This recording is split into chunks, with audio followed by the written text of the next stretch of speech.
No, takže otvoril sa H-stĺpec, čo určite je výhodné bielému.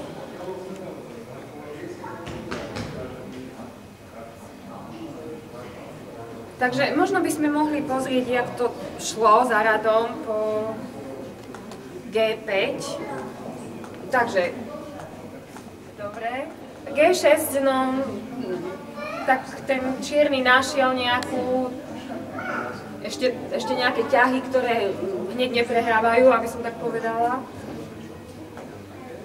Sf5, no teraz otázka je, ako ten biely môže využiť ten H-stĺpec.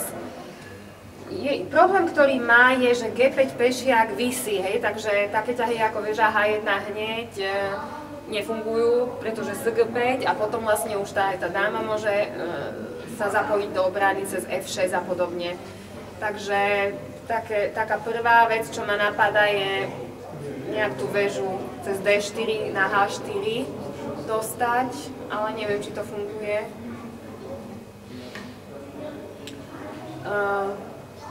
Bielý má rôzne také motívy, napríklad SC6 kon D4 a stále vo vzduchu visí to zdvojenie na H stĺpci, hej.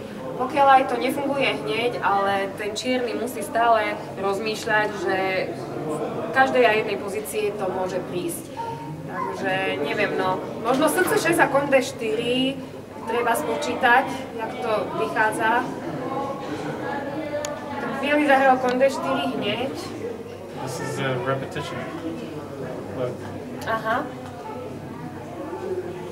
Černý môže opakovať. Áno, ale SC8 asi ťažko zahrá. Po G6 koň B3 neviem, či to koň B3 bolo najlepšie. Koň B3 sa mi zdá ako taký veľmi nevýrazný ťah v danej pozícii. Can you go back? One more time. OK, v tejto pozícii. Skôr by som čakala, že tu na niečo nájde.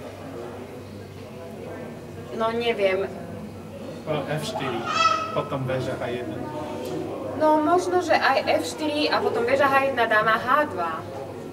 Otázka je, možno ten biely sa bál, že ten strelec na E3 je tým pádom nechránený a tá väzba väže, ale to by trebalo konkrétne spočítať, či to ten biely stíha alebo nie. Okay.